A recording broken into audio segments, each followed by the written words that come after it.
خلاصہ یہ ہے کہ آپ نے جو ایک سانس میں کہہ دیا سارے غیر مقلد کے اہل حدیثوں کو کہ یہ لوگ تقلید کو شرک بولتے ہیں، اس سے کیا ہوتا ہے نا کہ آپ عوام کو بھڑکاتے ہیں ہمارے خلاف، ارے یہ لوگ تو بات بات پہ کافر بول دیے، مشرک بنا دیے تم کو. نہیں، ہم ہر مقلد کو مشرک نہیں بولتے. جو قادیانی کے لیول پہ جا کے تقلید کرے وہ مشرک ہے، اور جو یہ محمود حسن دیوبندی کے لیول پہ جا کے تقلید کرے وہ حرام کام کر رہا ہے، اور جو ایسے گروپ بنا دے وہ جو ہے بدعت کا کام کر رہا ہے. اور جو چوتھی کیٹیگری ہے وہ ہمارا اختلاف لفظی ہے، ہم اس کو تقلید نہیں مانتے، باقی وہ چیز کو تو مانتے ہیں. یہ ہمارا مسئلہ میں نے واضح کیا. آپ بتائیے اس پر آپ کو کیا اعتراض ہے؟ میرے خیال سے اب آپ یہ نہیں کہیے گا کہ اہل حدیث سارے مقلد کو مشرک بولتے ہیں، یہ آپ نہیں بول سکتے. کس کو مشرک بولتے ہیں میں نے واضح کر دیا. اب بتائیے آپ کو کیا کہنا ہے. جو ہمارا اعتراض ہے جی اس اعتبار سے آپ نے جواب نہیں دیا. ہم التزام یعنی کہ التزام مالا یلزم، اور کسی ایک شخص کو پکڑ کے یہ کہنا کہ یہ شریعت ساز ہے، یعنی کہ ان کی بات ہی شریعت ہے، اس کو تو ہم بھی ناجائز کہتے اور یہ حرام ہے. بلکہ شریعت صرف ایک منٹ کیا آپ اس کو شرک مانتے ہیں؟ شرک اور کفر، یعنی کوئی آدمی کہے کہ اس نے جو کہہ دیا وہی ماننا ہے، جو کہہ دیا وہی شریعت ہے. جی جی بالکل یہ شرک ہے، کفر ہے بالکل. تو پھر کل سے آپ اہل حدیث کو مت بولیے گا کہ یہی لوگ تقلید کو شرک، آپ بھی شرک بول رہے ہو تقلید کو. نہیں سنیے نا، ہم التزامی شخص کو مشرک اور کافر مانتے ہیں نا، سمجھے، کیونکہ اصل شریعت ساز اور شریعت کو بنانے والے صرف آپ امام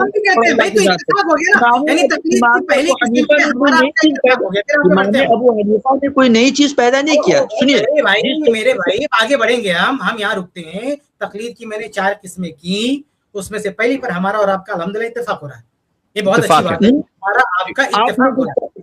کفایت بھائی آپ نے جو 4 چیزیں پیش کی ہے وہ ہمارا مدعا نہیں ہے، بلکہ اس میں وہ 4 کے بعد میں پہلی پہ تو ابھی اتفاق کیا نا آپ نے کہا ہم بھی اس کو شرک مانتے کفر مانتے، ایسے کچھ کہا آپ نے، میں نے جہاں تک میں سمجھا. جی جی بھائی تو جیسے قادیانی کی طرح جو جیسے قادیانی کو ہمارا نہیں ہے، ہمارا نعرہ تو وہی ہے جو امام ابو حنیفہ کا رسول اذا صاحب حدیث فهو مذہبی. اگر کوئی شخص ارے میرے بھائی سن تو لو، ہم بات کریں گے نا. پہلے ایک چیز کلیئر ہو جائے، جو شرک والی تقلید ہے، میں نے اگزامپل دے دیا، ابن تیمیہ کا قول بتا دیا، ابن عبد البر کا قول بتا دیا، اگزامپل دے دیا. میں آپ سے پوچھتا ہوں مرزا غلام احمد قادیانی کے جو مقلدین ہیں وہ نبی تو ہے نہیں کہ اس کے ماننے والے کو متبع بول دیں. اس کے ماننے والے ہماری نظر میں مقلد ہیں، متبع نہیں ہے، وہ مقلد ہیں. ہم مرزا غلام احمد قادیانی کی تقلید کرنے کو شرک کہتے ہیں، ہم اس کو کفر کہتے ہیں، اور تقلید کی یہ قسم شرک کفر ہے. کیا آپ مجھ سے اتفاق کریں گے؟ مجھے بتائیے. قادیانی اور اس کے متبعین جو تھے وہ تمام کافر و مشرک ہیں، اور وہ راہ حق سے منحرف و مرتد ہے. ٹھیک ہے نا. اور دوسری بات یہ کہ میرے بھائی تھوڑا سا کلیئر ہو جائے. میں کہہ رہا ہوں یہ تقلید ہے. قادیانی مرزا غلام احمد قادیانی کو ماننا یہ اتباع نہیں ہے، وہ تقلید ہے. تقلید اور اتباع میں فرق ہی نہیں ہے. کفایت بھائی تقلید سنو بہت فرق ہے، لیکن یہاں پہ آپ اس کو تقلید تو مانتے ہیں نا. آپ فرق نہیں مانتے تو آپ تقلید تو مانتے ہی نا، وہ تو ایک الگ بات ہے. آپ تقلید کی حیثیت سے اس پوائنٹ پر تو آپ ہم سے آپ اتفاق کرتے ہیں کہ شیخ آپ کی آواز کم آ رہی ہے، اب تھوڑا مائک کو قریب لائیے پلیز. جی یہ جو قادیانی والی تقلید ہے یہ شرک ہے، اس پر تو آپ ہم سے اتفاق کرتے ہیں نا. جی جی بالکل یقیناً ہم آگے بڑھیں گے، بات ختم ہوگی. اب میری صرف گزارش ہے آپ سے اور آپ جیسے تمام احناف سے کہ اب اللہ کے واسطے اب اہل حدیثوں پہ الزام مت لگاؤ کہ یہ لوگ سارے مقلدین کو مشرک مانتے ہیں. آپ بھی الحمدللہ مانتے ہو مشرک، ہمارا آپ کا اتفاق. آگے بڑھتے ہیں. اب آگے اگلا نقطہ پیش کیجیے. جی آگے کیا ہمارا آپ کا اتفاق ہو گیا؟ ایک اختلاف ختم الحمدللہ جہاں سے اپنی شروعات کی تھی. اگلا کیا اختلاف اس پہ ڈسکس کرتے ہیں، ہو سکتا ہے اس میں بھی ہمارا آپ کا اتفاق ہو جائے. یہی ہے کہ امام ابو حنیفہ کے جو مقلدین ہیں وہ مشرک نہیں ہے بلکہ وہ سچے متبعین ہیں. ارے بھائی جو میں نے دوسری قسم پیش کیا تھا نا حرام کی، نہیں غلط ہے، وہ ہمارا مدعا نہیں ہے. انتظام ہمارے اگر انتظام کہیں پایا جا رہا ہے تو ہم کوشش کریں گے. ہم انتظام نہیں دیکھیے ایک میرے بھائی سن لو. جیسے ایک پر میں نے بات کیا، دوسرے پہ تھوڑی سی بات کر لیتے. میں نے تو وضاحت کر دیا کہ اگر کوئی آدمی کسی امام کے قول کو لیتا ہے، اس کے پاس اتنا شعور ہے، اتنا علم ہے، عالم ہے، وہ سمجھ رہا ہے کہ بھائی یہ بات غلط ہے ہمارے امام صاحب کی، پھر وہ کہتا نہیں گرچہ غلط ہے اور یہ بھی کہتا ہے امام شافعی کی بات صحیح ہے یا دوسرے امام کی بات صحیح ہے. وہ آدمی کہتا ہے گرچہ وہ بات صحیح ہے لیکن چونکہ ہم اپنے امام کے مقلد ہیں ہم یہ ان کی تقلید نہیں چھوڑیں گے. بتائیے حرام ہے کہ نہیں؟ مجھے بتائیے. نہیں سنیے، یہاں پہ اس حضرت شیخ الہند مولانا محمود الحسن دیوبندی نبر اللہ مقدہ کو کہنے کا مطلب ہے آپ کے شیخ الہند پہ ابھی بات نہیں کر رہا ہوں، ہم اصولی بات کر رہے ہیں کہ کسی بھی ہم مسئلے اصولی میں امام ابو حنیفہ رحمہ اللہ کا جو قول ہے آپ کو لگتا ہے کسی بھی عالم کو لگتا ہے آپ اپنی بات مت کرو، میں اپنی بات نہیں کرتا ہوں. کوئی بھی تقریر شخص ترمذی اس سے درجہ جو علم آپ نے رکھتا ہے اسے پتہ ہے کہ غلط ہے. ہاں؟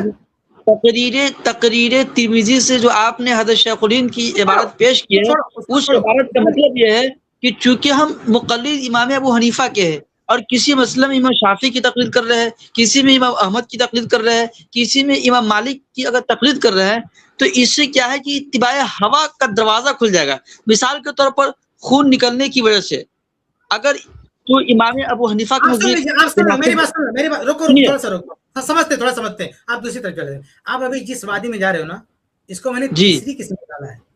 آپ جس ٹاپک پہ جانے کی کوشش کرو، اتباع ہوا، خواہش پرستی کا یہ آ جائے گا، وہ سب آ جائے گا. اس میں کیا ہوتا ہے، سنو اس میں آپ جس نوعیت پہ جا رہے ہو اس کو میں نے آلریڈی مینشن کیا نا تیسری قسم میں. اس میں کیا ہوتا ہے کہ ایک بندہ کسی امام کو پکڑ لیتا ہے، پھر بولتا ہے مجھے تحقیق نہیں کرنی، مجھے کوئی لینا دینا نہیں ہے، ہم اس امام کو مانتے باقی کہیں نہیں جائیں گے.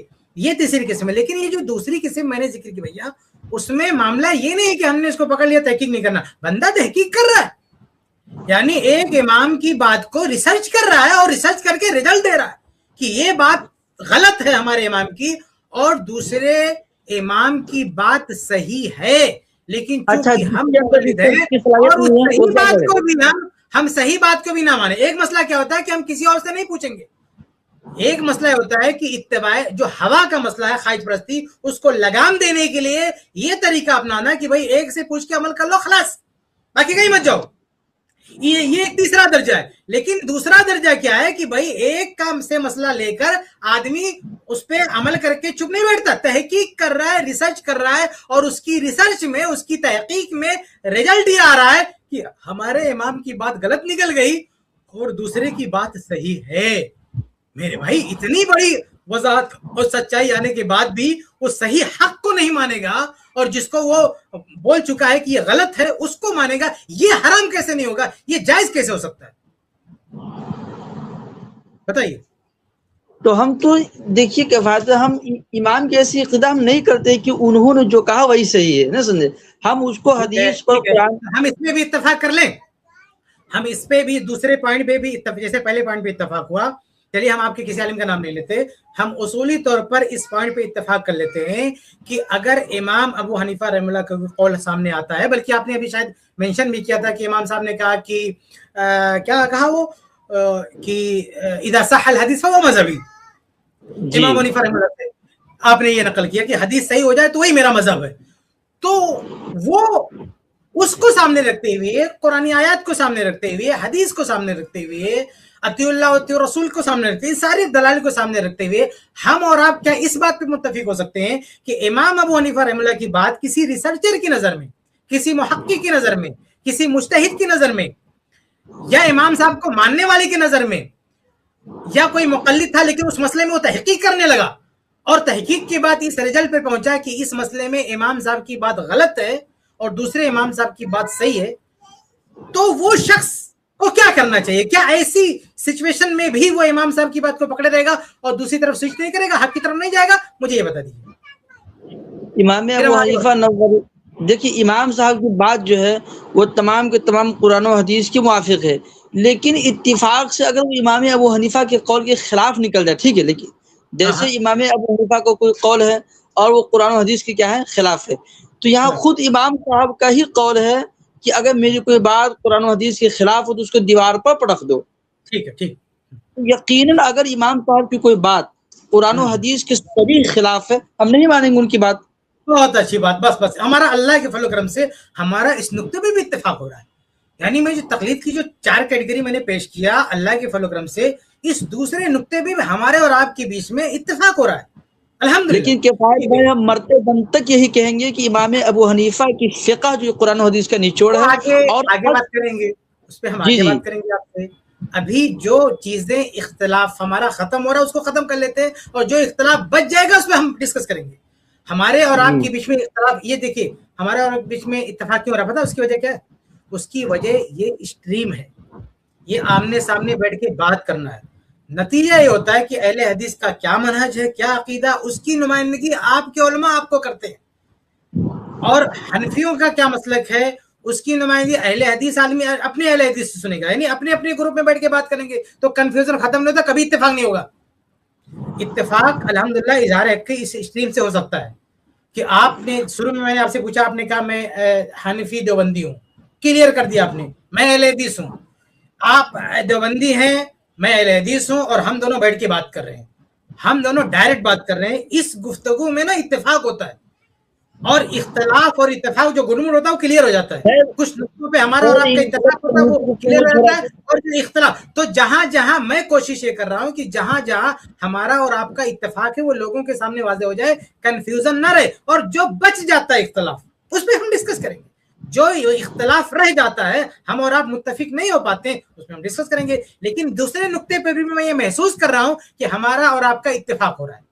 ابھی آپ نے کھل کے کہا ہے کہ امام ابو حنیفہ رحمہ اللہ نے خود کہا ہے کہ جب کوئی حدیث صحیح آپ کو مل جائے میرے قول کے خلاف, اس کو مان لو, میرا قول چھوڑ دو. وہی ہم کہہ رہے ہیں کہ اس سچویشن میں اگر کوئی آدمی کسی آدمی کے سامنے کوئی صحیح حدیث واضح ہوگی اور امام ابو حنیفہ رحمہ اللہ کا قول اس کے خلاف نکلا, تو نہ صرف وہ اللہ اس کے رسول کے خلاف جا رہا ہے بلکہ خود امام ابو حنیفہ رحمہ اللہ کے بھی خلاف جا رہا ہے.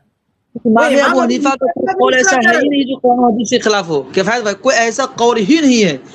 ہاں, ایک آپ وہ ظاہر سی بات ہے کہ آپ لوگ کاٹ چھاٹ کر کے قطع و برید کر کے آپ عبارت کو پیش کریں, وہ ایک الگ بات ہے. لیکن صبح قیامت تک امام صاحب کا کوئی ایسا قول نہیں مل سکتا ہے جو قرآن و حدیث کے خلاف ہو. ٹھیک ہے, یہ تو ایک دوسری بحث ہے, اس پر بھی ہم کبھی بحث کر لیں گے. ہم ایک ٹاپک رکھ سکتے ہیں کہ امام ابو حنیفہ نے قرآن و حدیث کے خلاف کوئی بات کہی ہے یا نہیں کہی ہے. اس پہ ابھی آپ گھسیں گے نا تو ابھی دیکھیے پتہ نہیں کتنا وقت ہمارے بچا ہے کہ ایک دوسری طرف ٹاپک چلا جائے گا. میں آپ کو ایک اتفاق, اور اس پر میں بات کروں گا, بہت دلچسپ ٹاپک, بہت دلچسپ ٹاپک ہے میرے بھائی. جو آپ نے ٹاپک چھیڑا نا, یہ جو ٹاپک آپ نے چھیڑا ہے کہ امام ابو حنیفہ رحمہ اللہ کا کوئی قول بھی قرآن و حدیث کے خلاف نہیں, بہت دلچسپ ٹاپک ہے. میں آپ کو دعوت دیتا ہوں اس ٹاپک پر کسی اور اسٹریم میں آئے. ہم ابھی یہ تقلید سمجھانا چاہتے ہیں. ایسے ہی پچھلے اسٹریم میں ایک بھائی صاحب رفیع الدین کی طرف جانا چاہ رہے تھے, میں نے روکا, میں نے کہا ٹاپک تقلید ہے, وہ نہیں ہے.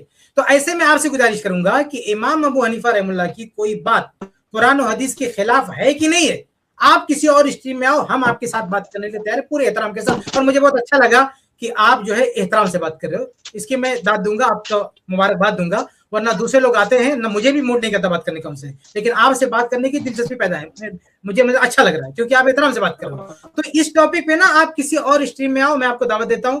امام صاحب کے اقوال قرآن و حدیث کے خلاف ہیں کہ نہیں, ہم ڈسکس کر لیں گے. آج ہماری اور آپ کی گفتگو صرف تقلید پر چلے, یہ میری درخواست ہے. تو اگر یہ جو دوسرا نقطہ میں پیش کر رہا ہوں, آپ کہہ رہے ہیں کہ ایسا کوئی قول ہے نہیں, سپوز اگر ہے ایسا کوئی قول, امام صاحب نے خود کہا نا, تو امام صاحب امکان مان رہے ہیں کہ میرا قول, جب آپ خود مینشن کر رہے ہو کہ امام ابو حنیفہ رحمہ اللہ نے کہا کہ میرا قول قرآن و حدیث کے خلاف ہو جائے چھوڑ دینا, تو امام صاحب تو خود امکان مان رہے ہیں. امام صاحب کا بھی دعویٰ نہیں ہے کہ قرآن و حدیث کے خلاف میرا قول نہیں ہو سکتا, وہ خود امکان مان رہے ہیں. بلکہ ایسی کئی روایتیں میں اگلے ڈسکشن ہوگا تو اس ٹاپک پیش کروں گا کہ امام صاحب فتویٰ دیتے ہیں اور شام کو رجوع کر لیتے ہیں.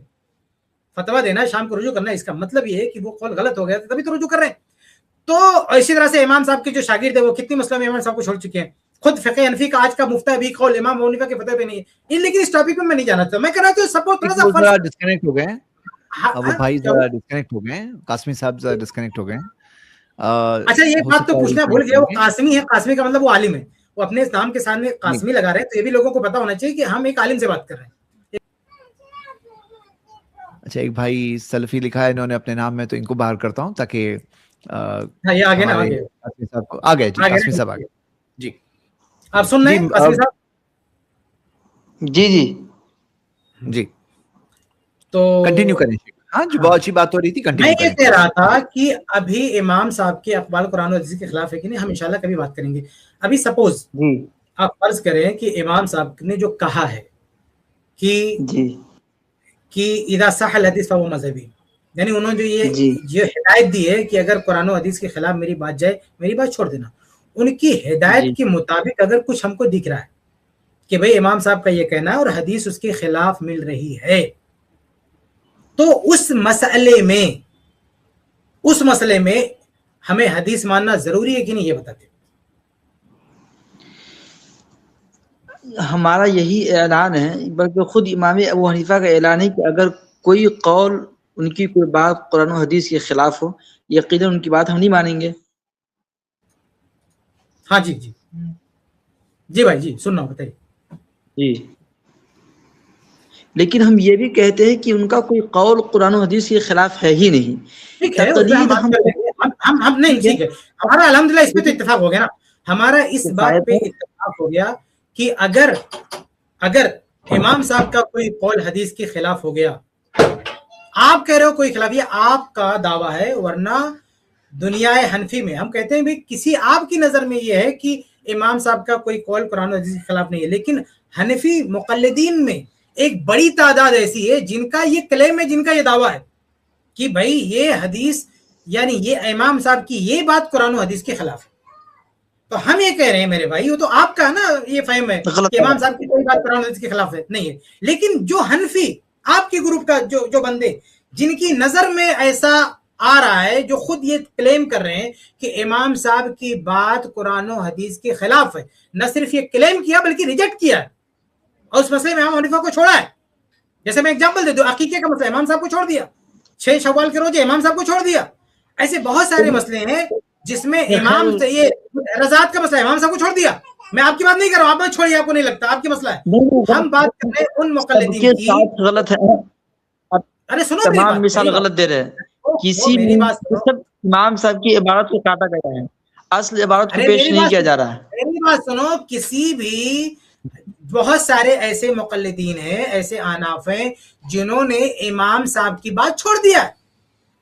فقہ حنفی میں ہر مفتہ بھی قول امام صاحب کے قول پر ہر فتویٰ نہیں ہوتا. جو مفتہ بھی فتاویٰ ہے، آپ تو قاسمین عالم ہے نا، آپ بتائیے کہ جو مفتہ بھی فتاویٰ ہیں، اصولی بات کرتے ہیں، فقہ حنفی میں جو مفتہ بھی اقوال ہیں، کیا ہر مفتہ بھی قول امام صاحب کے فتوے پر ہوتا ہے کہ ان کے شاگردوں پر بھی مفتہ بھی قول ہوتا ہے؟ بتائیے آپ.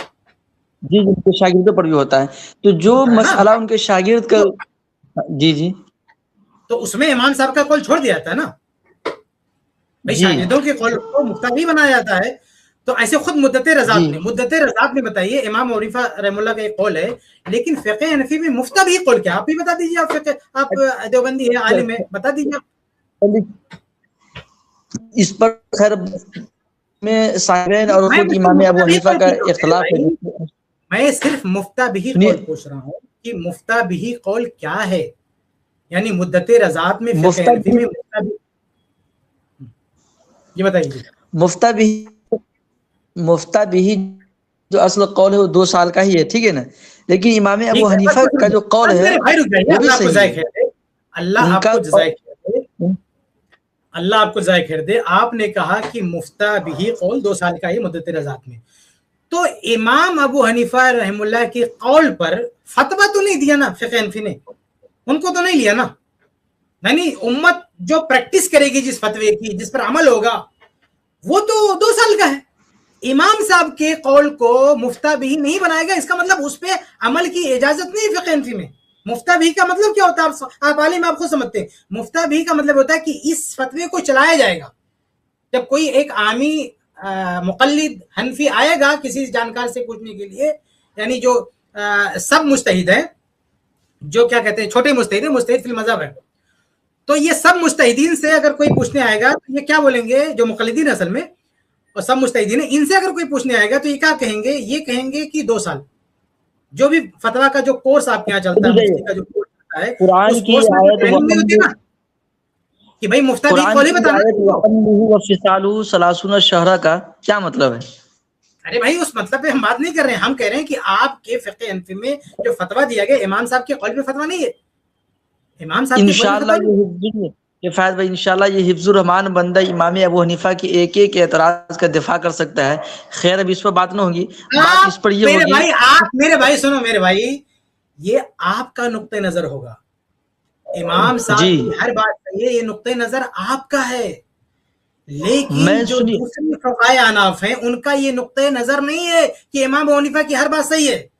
ہم یہاں اصولی بات کر رہے ہیں. میں نے کہا نا کہ ہم کسی اور اسٹریم میں بات کریں گے کہ ان کی بات قرآن حدیث کے امام خلاف ابو آپ سے حنیفہ رحمۃ لیکن اس وقت اس دھرتی پر بہت سارے حنفی موجود ہیں جو کھل کر یہ کہتے ہیں کہ امام صاحب کی باتیں کچھ غلط تھی جس کو چھوڑ دیا. یہ مفتی طارق مسعود کی ویڈیو کسی کے پاس ذرا بھیجے.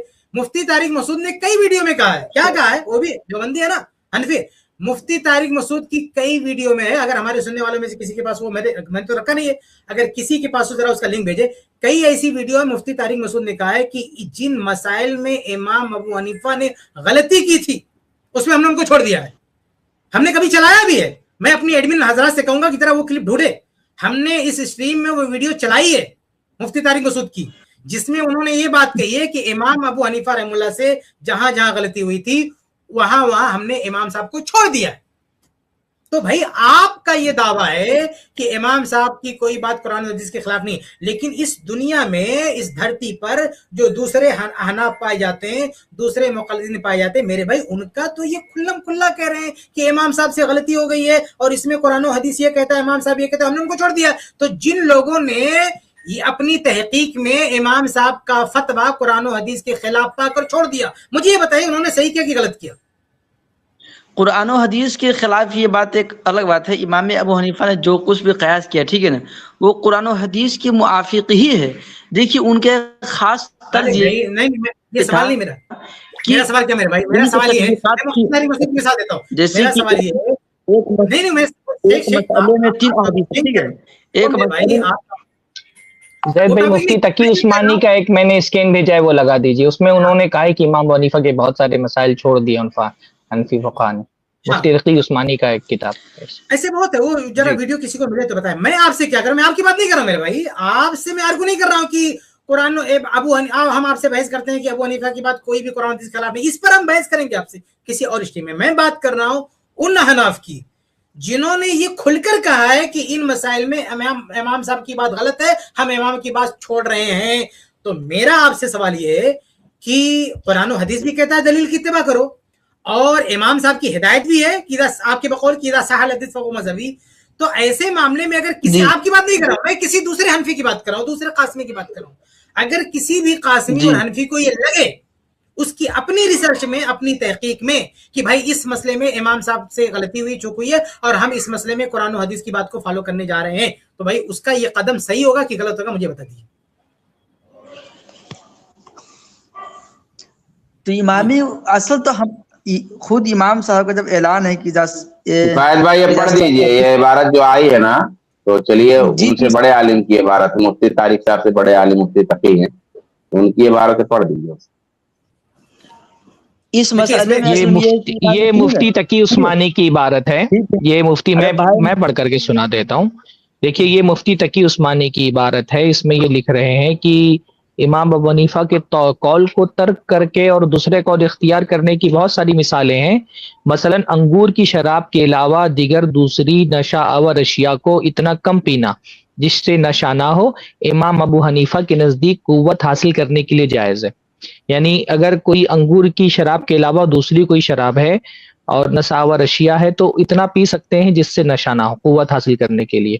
یہ امام ابو حنیفہ کا قول ہے. یہ مفتی تقی عثمانی لکھتے ہیں, لیکن فقہائے حنفیہ نے اس مسئلے میں امام ابو حنیفہ کے قول کو چھوڑ کر کے جمہور کا قول اختیار کیا ہے. ایک یہ ہے. اسی طرح مزارات امام ابو حنیفہ کے نزدیک ناجائز ہے, کھیتی بٹائی پر دینا, لیکن فقہائے حنفیہ نے امام صاحب کے مسلک کو چھوڑ کر کے متناسب حصہ پیداوار کی مزارات کو جائز قرار دیا ہے. یعنی یہ دو مزارات اور شراب کے حوالے سے امام ابو حنیفہ کا قول. اچھا یہ ہم نہیں کہہ رہے کہ امام حنیفہ کا قول ہے, یہ مفتی تقی عثمانی کہہ رہے ہیں کہ امام ابو حنیفہ کا قول ہے, پر فقہائے حنفیہ نے اس کو چھوڑ کر کے جمہور کا قول اختیار کیا. مزارات کے بارے میں بہت معروف ہے یہ بات کہ مزارات امام ابو حنیفہ کے یہاں جائز نہیں ہے, یعنی کھیتی بٹائی پر دینا. لیکن عام طور پہ احناف کے جو علماء ہیں آج کے دور میں بھی وہ کھیتی بٹائی پر دینے کی اجازت دیتے ہیں, کیونکہ بہت ساری حدیث ہے اس بارے میں. تو یہ دو چیزیں تو مل گئی کہ امام ابو حنیفہ کا قول خود حنفی فقہ نے چھوڑ دیا ہے, اس کو تسلیم نہیں کیا. آگے کی لائن بھی بہت اہم ہے سرفراز بھائی, وہ بھی پڑھ لیجیے. آگے کی لائن بھی بہت اہم ہے, جو نیچے 3 لائن ہے نا وہ بہت اہم. جی جی. اور یہ مثالیں تو ان مسائل کی ہیں جن میں تمام متاخرین فقہائے حنفیہ امام صاحب کے قول کو ترک کرنے پر متفق ہو گئے. ایسی مثالیں تو بہت ہیں جن میں بعض فقہا نے انفرادی طور پر کسی حدیث کی وجہ سے امام ابو حنیفہ کے قول کی مخالفت کی ہے.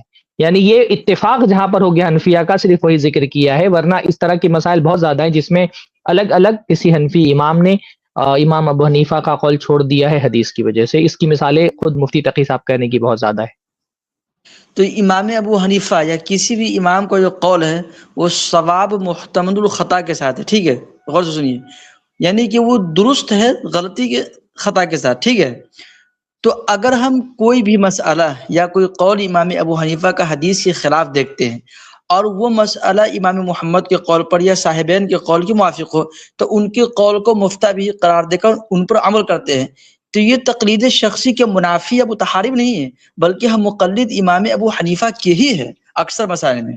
اگرچہ ہم کسی جزوی مسائل میں یا کسی تھوڑے سے مسائل میں ہم صاحبین کی تقلید کرنے لگے یا امام محمد کی تقلید کرنے لگے. اور دوسری بات یہ ہے کہ امام محمد یا صاحبین یہ ترامدہ شاگرد ہے امام ابو حنیفہ کے، تو امام محمد کی تقلید ہو یا امام ابو حنیفہ کی تقلید ہو بات تو ایک ہی ہے.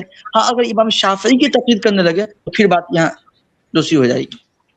چلے زید بھائی ایک ویڈیو ذرا بھیجا، تھوڑا سا چلائیے اس کو. نہیں، میرے خیال سے یہ بات کلیئر نہیں ہو پائی ابھی تک. کیا آپ یہ بول رہے تھے کہ امام ابو حنیفہ کا کوئی قول قرآن و حدیث کے خلاف نہیں ہوتا ہے؟ ابھی تک آپ کا دعویٰ یہ تھا کہ آپ ہر قول کو ثابت کر دیں گے کہ قرآن و حدیث کے خلاف نہیں ہو سکتا ہے. تو یہ جو اسکرین پہ ہم نے اس لیے دکھایا ہے کہ بھائی بہت سارے اقوال اتنے وضاحت کے ساتھ قرآن یا حدیث کے خلاف ہے کہ خود فقہاء حنفیہ نے اس کو قبول نہیں کیا ہے. تو وہ جو آپ بول رہے تھے کہ کوئی قول ہو ہی نہیں سکتا کہ قرآن حدیث کے خلاف ہو، وہ دعویٰ آپ نے چھوڑ دیا. نہیں وہ بات صحیح ہے، لیکن وہ اکثری اعتبار سے ہیں. اب ظاہر سی بات ہے وہ انسان یعنی ہو سکتا ہے نا، یعنی یہی بول رہے ہیں کہ یعنی آپ اکثریت والی بات کر رہے ہیں. اس کا مطلب انفرادی طور پہ ایک آدھ قول تو ہو سکتا ہے کہ امام حنیفہ کا قرآن حدیث کے خلاف ہو نا. امکان کو وقوع لازم ہے، منطق کا قاعدہ ہے. امکان کی بات نہیں کر رہا ہوں، امکان تو ہر غیر ربی پہ ہے. امکان کی بات نہیں کر رہا ہوں، عملاً ہوا ہے کہ نہیں ہوا ہے. ایک شخص جس نے پوری زندگی قرآن و حدیث کی استنباط میں کھپا دی ہو، اگر اسے 5-10 مسائل خلاف ہو گئے ہو تو کیا اس کو متون کیا جائے گا؟